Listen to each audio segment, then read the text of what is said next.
Morning, guys. Monday morning. Hope you guys all had a good weekend. I did. And I hope you guys are off to a good, strong start of the week. And you're excited and you're motivated and ready to go because we have things that we need to get done. I'm off to a good start. Got my morning workout done.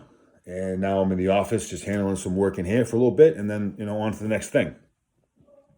I'm pausing here for this because there's a little bit of irony going on. Got out of the shower, threw this shirt on, was in the kitchen getting my meal together, and I was going through some emails and some DMs, and I had 3 of them just this morning, and they go back to, a couple days, 2-3 days, all pertaining to warrant officer. What does a warrant officer do? How do I become a warrant officer? And I get warrant officer questions, kind of frequently, and I'll usually just answer them as I get them. But since I had 3 of them this morning, and I happened to be wearing this shirt, maybe it was a sign. So I'm jumping on here just to do a quick video on what warrant officers do, the history, real quick. So this is casual, not really planned. I looked up a couple pieces of information just so I had them readily available. We'll just see how this goes. All right. So technically, the warrant officer rank can be traced back to the end of the 19th century. However, it didn't officially become a thing until 1918, which I think is actually, right there, 1918. Okay, boom. 1918, warrant officer rank becomes a thing. Okay. What is a warrant officer? All right, I'm talking across the warrant officer spectrum. Warrant officers are considered technical experts. And every time you hear me say the word expert, moving forward, just imagine I got these little air quotes up there. Okay? It doesn't apply to every single warrant officer. Technical experts. What does that mean? It means that warrant officers are considered experts in how a system functions. That's it. Every system has a series of organisms or a series of components that have to work together to make that system function, right? Like look at it, an engine in a vehicle. There's all these different pieces that all have to work together to make the vehicle work, to make the engine work, right? The warrant officer is the expert in understanding how that system functions. So your technical expertise. Warrant officers are also technically considered combat leaders, something I don't personally agree with. In the Army alone, there are warrants within 17 branches. And a lot of those branches are non-combat branches. So they have non-combat MOSs. I don't know how you can be considered a combat leader if you've never been in combat. And there are certainly plenty of warrant officers out there that have never been in combat. And that's just the reality of their job and their experience. So leader, I can see that all day. Combat leader, I think, is something different. Just my opinion. Warrant officers are also considered trainers and advisors, a word we'll come back to here pretty quick. All right, that's just warrant officers in general. The Army decided that there were certain positions where we needed longevity, right? A position that required longevity, where you have commanders and other leadership that are rotating on and off that section or detachment or whatever it is every year or two. You needed someone or people that were there long term to keep everything moving forward while these other individuals are rotating on and off. All right, so the warrant officer is there to provide that continuity, right, long term, which then in turn helps that warrant officer to only increase the expertise in how that system functions, right? So it's mutually supportive. That's warrant officers in general, okay? SF warrant officers, which is what I do, okay? There's really 2 ways to look at it in terms of roles and responsibilities, what it is that we do, what it is we're expected to do. I look at it in 2 ways. You got doctrinally, and then you kind of got in reality, right? And those overlap, right? Because they're both real. Doctrinally, warrant officers are considered subject matter experts in unconventional warfare intelligence operations fusion, right, which otherwise referred to as targeting, mission planning, risk management, and long-range training management. Doctrinally, there are other ones that are in doctrine. Those are the ones that jump out to me. All right. Go a little more in depth in some long-range training management. Again, the warrant officer is there long-term on the team to be looking out 18, 24 months down the road and organizing the training calendar to include deployments or any trips anywhere else so that they're all working in sync. And the ODA, the team as a whole, is able to progress over time and continue to get better while personnel may be coming and going. Risk management, the warrant officer is there to provide that, which is something that we have to do for all training events and all operations. And then again, subject matter expert in unconventional warfare. That's a monster of a topic, a big core task of ours, where it has a lot of stuff in it. And that's kind of the bread and butter of SF.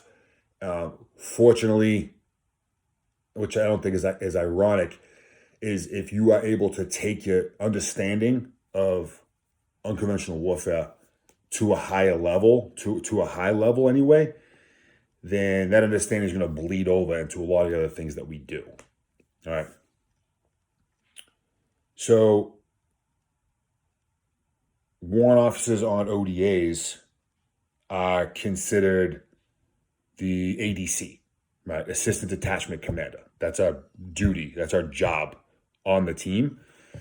So we will, at some point, serve as the detachment commander or the team leader, synonymous terms, at some point. Whether that's as a captain is rotating on and off the team and there's a gap in between, the warrant is there to take over the team as the commander. Or if the team is running in split team operations, the captain would go with one and the warrant would go with the other. And now you've got two detachments essentially, and then two detachment commanders. Which, by the way, the reason why the ODA is set up the way it is with 12 people is to be able to do split team operations. That number 12 didn't just come out of nowhere. So there's a method to the madness. I say in reality when I talk about roles and responsibilities, but really it's just more in addition to doctrinally, is warrant officers are advisors and facilitators. All right, those are the two words that jump out in my head when I go to work every day. What am I going to do today? And when I'm showing up to the office or showing up to the team room or showing up to a range, it's not, today's the day I'm an expert in unconventional warfare. Like, I don't think about that. I'm an advisor and a facilitator. Like, that's what I'm focused on. You're able to advise the detachment commander, the team sergeant primarily, but really anybody on the team based on your experience and institutional knowledge. That's how you advise. You've been around for quite a bit. You've seen some things, done some things that have gone good, things that have gone not so good. You've built that experience up, and then you've studied your ass off so you know what you're talking about. Institutional knowledge, doctrine, policy, etc. Right? That's how you advise. You facilitate based on your network and personal relationships that you've established over a period of time, because you've been around for a while. Warrant officers, especially in SF, tend to be more senior guys. They've been around for a bit. So you leverage those networks, you leverage those personal relationships in order to facilitate whatever it is that needs to get done. Advise and facilitate. That's how I look at it.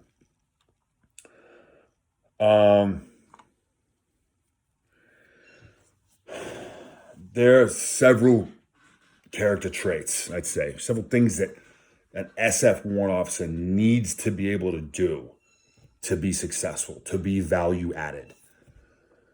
I'm going to touch on 4 of them real quick. Okay. One is experience, which we talked about. Real world firsthand experience. There is no way to replicate that. right? The hottest worker in the room, the most disciplined, dedicated person ever, cannot just create experience out of nowhere. Like, there's only one way to gain experience, and that's to live it and to have done it. So I think that that's critical. In SF, the requirement to request to go warrant is 3 years on a team. I think that's a little light, in my opinion. That may be the case for some people, based on just where they were assigned and what that team had to experience or had the opportunity to experience. 3 years is quick. 3 years, in my opinion, is right around when you just figure out your actual MOS, which at that point is going to be Bravo, Charlie, Delta, or Echo. Right? It takes 3 years on average, even for the hottest working people out there. So I think 3 years to become warrant officer is a little quick for most. I would probably bump that up if I just had my way, but it's not quite that simple.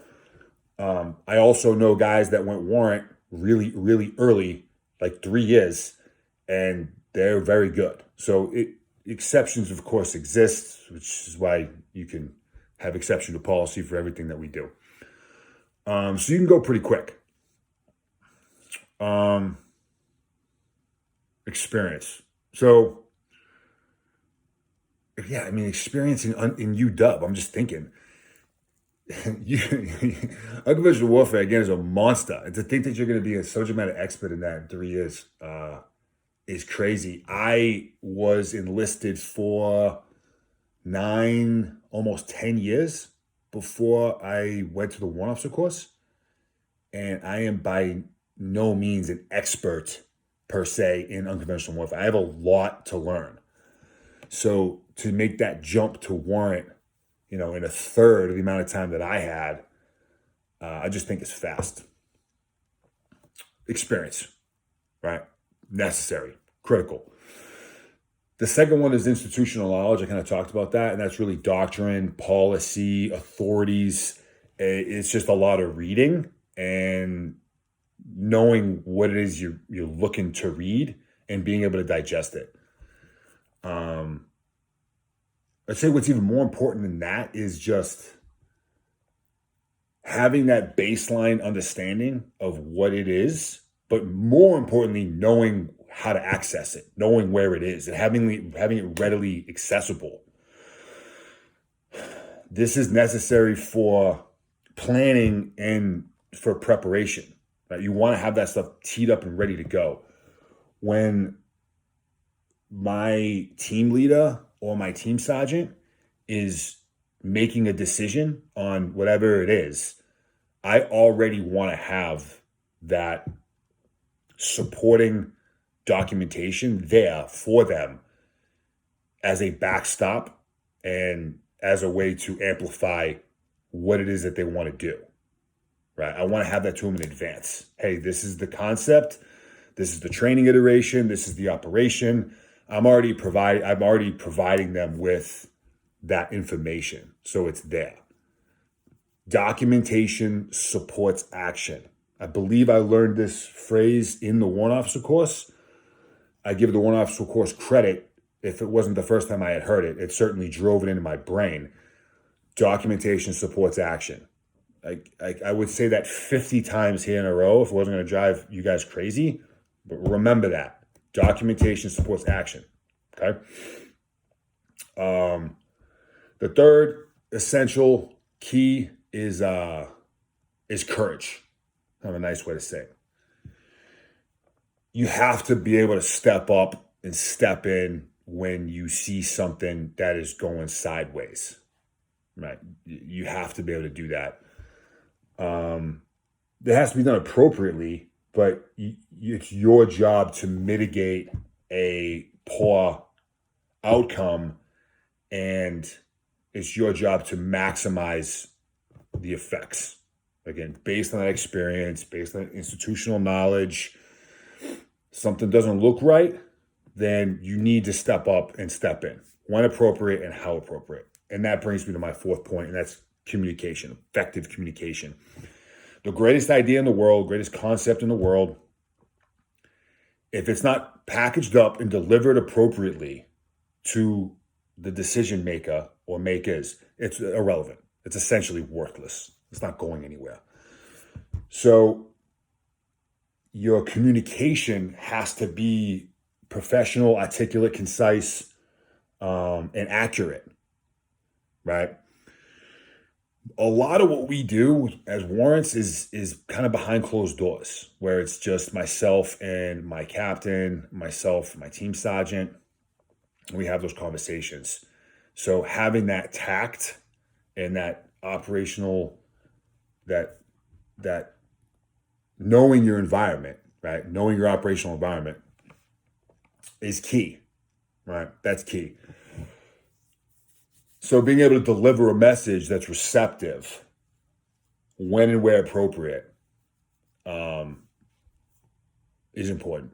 All right. So those are the four things I would focus on, or that jump out to me anyway, is experience, institutional knowledge, courage, and effective communication. Yeah. Why did I go warrant? Okay. I went warrant for a few reasons. One is team time. And during my board process, I had to sit down with a lot of different people, decision makers, people that could weigh in on whether or not I was a suitable candidate to go. Some really loved the idea that I wanted to stay on an ODA longer, that was a valid reason to want to be a warrant. And some hated it. Like, that is not a suitable reason to want to become a warrant officer. It's the truth. And if I'm assessing somebody to become a warrant, I want them to be on the team. I want them to want 5 or 6 more detachment years. That's what I would want. And that is what I want. So that's the reality. Once you go warrant, it kind of resets your clock a little bit. Because again, you provide that long-term continuity. So our career trajectory is W1 through W2 is on the team. So that's 5-6 years, right? That warrants can get, and depending on where you are and other needs within the unit, et cetera. But it's a good amount of time. So that was certainly in the decision-making process for me, was team time. The next was responsibility. It's got kind of, you have an increased responsibility. Again, you're that subject matter expert in unconventional warfare. So you got a lot more work to do to even claim that you might be an expert in something that's that huge. You have to put in the time, and it's a lot of it's reading and studying. But I wanted the extra responsibility. The other reason would be the impact that I have seen warrant officers be able to make. And in my experience, it's either really great or pretty horrible. There's not much of a middle ground for warrants. You either are bringing immense value or you are detracting from what the ODA is able to do. So I obviously wanted to be that positive influence and that positive impact to a team. And with warrants, that can be really difficult to do, because assuming as a captain, you're not in command of anything and you're not running anything, right? That's the job of the captain and that's the job of the team sergeant, but you are in a leadership role. So how do you create that impact without overstepping your boundaries into the jobs of these other two individuals? Because when that happens, it can get really confusing and it can get really negative really fast. So it's mostly done, and this is really its own topic, but it's mostly done through action and through education, where you're impacting individuals, but really your job is to impact the team as a whole. Again, you're that technical expert, that systems expert. Another reason I was looking for the next challenge. I was looking for the next ridgeline. I was a senior E7, and I was up for E8. Maybe I would have got it, maybe not, but I was looking for that next challenge, and the warrant route seemed to be the way that made the most sense for me and the way that I could best support and impact my unit and the guys around me. So it's been about 2 years. Actually, I pinned CW2 in 12 days, I think it is. And I have no regrets. I have a lot to learn still, and I'm excited to just keep doing what I'm doing. Lastly, in terms of reasoning for me, was I worked with some phenomenal warrant officers in my time. And for a while, when I first got to SF, when I first got the team, I didn't really know what they did, which is pretty common still now. Again, a lot of what we do is behind closed doors. A lot of what we do is on computers and dealing with graphs and charts and reports and memos. I mean, we're with the team training just like anybody else. I can't emphasize that enough. When the team is training, the warrant is there, right? But when I'm not, Bravo right rifleman, just shooting, moving, communicating, I'm doing stuff it's really irrelevant in the immediate sense to the other guys in the team. It's just like, oh yeah, Chief's over there like hacking away on some nerd stuff, and that usually is the case. I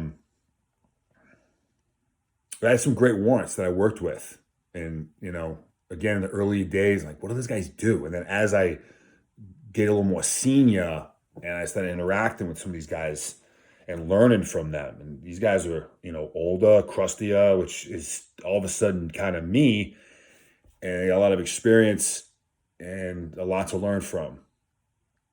And particularly my warrant, who's my company operations warrant, when I decided I wanted to actually pursue going to become a warrant, which is now maybe like 3 years ago. Just a phenomenal dude. Unbelievable dude. He's at the schoolhouse now. He's a CW4. And I learned so much from him in, it was like 8 months, something like that. That was the tipping point for me, was I wanted to be that source of knowledge and that source of wisdom, and able to delicately and with tact positively influence individuals, but really be focused on the team as a whole and keeping things moving forward long term. That drew me in, and he was certainly an example of that, as well as previous warrants as well. And it was him who told me, and I'm going to end here because I've been going on for a bit. It was him who told me, the warrant officer job is not a job for everybody. You have to be very cautious with how you lead, as to not confuse the leadership dynamic on an ODA. And you have to be willing to accept that the warrant officer position is a commandless, thankless, selfless position. And that is not something that is for everybody. And he was absolutely right. It is a challenge, especially for us strong-minded, strong-willed individuals, which most guys in SF. But you can still create that impact, and you can still be value added and an asset. It's just done in a unique way. And that's the way of a warrant officer. That's it. That's the rundown. Let's see, 23 minutes or so. Hope this was informative to you guys that have been asking. Warrant officer recruiting. You guys sent me a package with this and a bunch of other stuff. I appreciate it. Monday morning, moving into late morning. So let's go. See you guys.